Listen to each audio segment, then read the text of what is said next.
Good afternoon, everyone. I hope everyone is doing well. It's been a rainy, horrible day here today, not only just because we're so sad over Cider being killed, but it's just a horrible day here. Had a thunderstorm here go through a couple hours ago. But I've been up in the barn. I've been scraping stalls, and I'm getting one ready for um, the babies. I'm cleaning it up really good. I'm going to put them in Raw's stall. The girl that was hurt, she's doing okay. I went up and put more medicine on her. I'm going to explain it as that she has been scalped on her back. And I would say that she either has a crushed hip or it's out of socket or something. I didn't mess with it. All I did was get in there and put more medicine on her back. I've given her everything in the world to drink, everything in the world to eat, extra things, extras, and more extras. So I'm trying to keep her calm. I've got cardboard around her outside of her stall so that way the girls won't pick at her. I know Raw was kind of upset with her being in that area when he first saw her, and then when he realized, I think he realized she was hurt, um, maybe, but he hasn't messed with her since. While I was up there, I gathered eggs. I found another corrugated egg, not as bad as the one that I showed yesterday. So I'm working on it. If it is copper and selenium and all of that stuff, hopefully they can get that from the goat mineral that I'm adding to their feed right now. I am going to look for a different um, vitamin mineral pack. I have some somewhere in my animal stuff, and I need to dig some of that out and see if I have any of it. I really wish I had some of the powdered terramycin like you used to be able to buy. I really wish I had some of that. That would come in handy, especially if any of these girls that have this upper respiratory need a little bit of antibiotics. So I'm going to try to swing some stuff through and see if I can find something for them. But she's okay. She's not okay. She's alive. She's alert. When I talk to her, she cocks her head and listens to me. So I know that she's, you know, she's not in shock anymore. But anyway, it's been a really rough day. Um, but I wanted to spend a lot of time up there with her just for her to chill out. And when I left, she was actually nibbling and drinking a little bit. So we're good. This morning I made chicken thighs. My cat was very happy because he's been aggravating me for days. So I got them all tore apart and I put the bones in a pot, made some bone broth, took the bones out, um, made some spaghetti in it, added some vegetables. And so that's on the back of the stove. I boiled up some shrimp for cocktail shrimp. Um, so tonight for dinner, though, we're going to have Philly cheesesteak sliders with that roast I made. They're going to be good. Um, and then we're going to have a cup of soup. I said, hey, if I make sliders, can we just eat a cup of soup on the side? He's like, absolutely. It sounds great to me. So I'm like, cool. So I'll get my pub chicken pot pie pub. That's my favorite one. And then I've got him all kinds of different kinds. So we'll both have that. Just remember, blueberry, spinach, apple, banana is absolutely fantastic.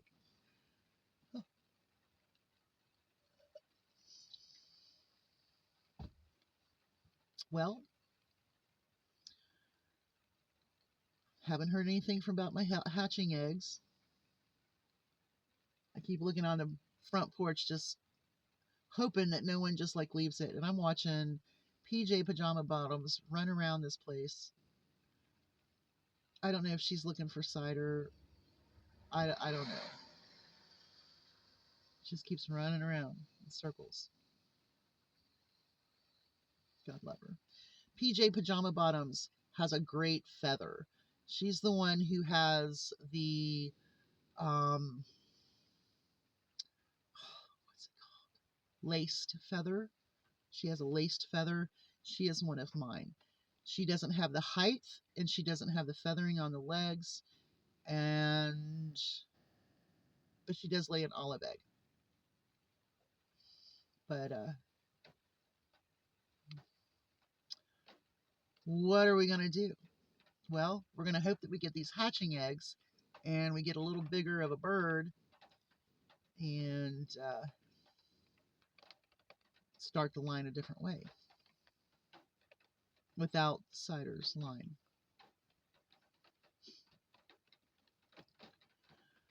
I don't want to trash the dog, and yesterday, yes, I said he wouldn't leave here alive, but I'm going to tell you something right now. The story on the dog isn't jiving.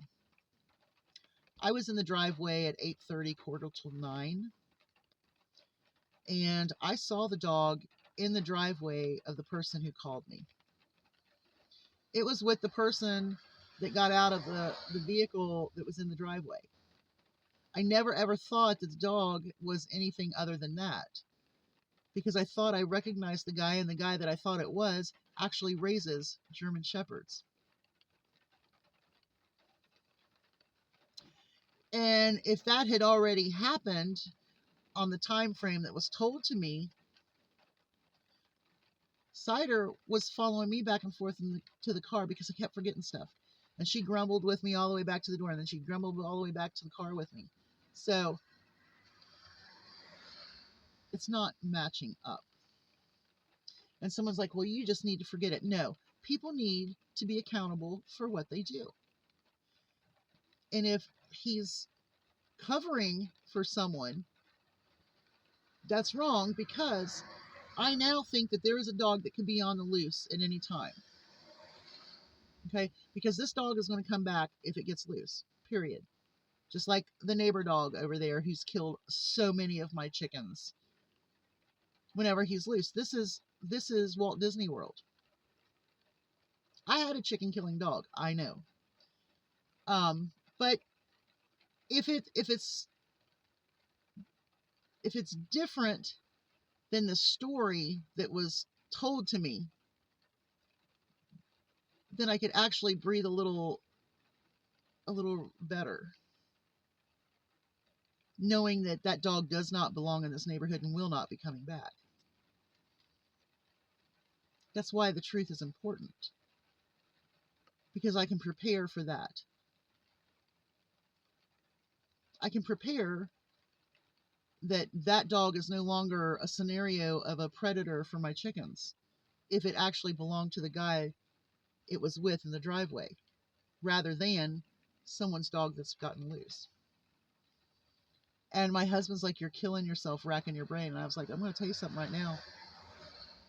I'm going to be driving by that guy's house that I think was in the driveway with that dog yesterday.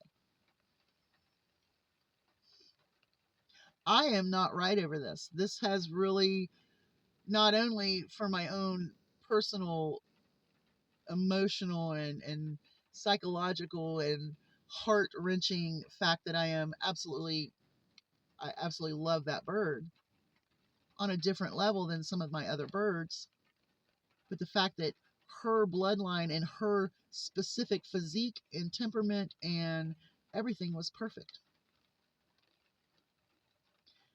What I would like to think is that she saved the life of the other bird, because she was like that. And if she didn't fear the black dog to a point of running, but went head first towards it, I've seen her attack birds. She also knows what hawks were too, because she saw Shaky get it by the hawk the day that Shaky went missing, and then the next day I had a hawk parked right out here and everybody was scattered. So she knew fear, but if she didn't fear that dog because it reminded her of my big dogs, but it was attacking the other bird and she went after the dog, I could see that with her. And I'd like to think that she was a hero and gave herself up for her sister hen. I know. But everybody needs a story of valor, and she definitely deserves it. Y'all have a great day. Hugs from a distance. I got to go back out to the barn. Bye, y'all.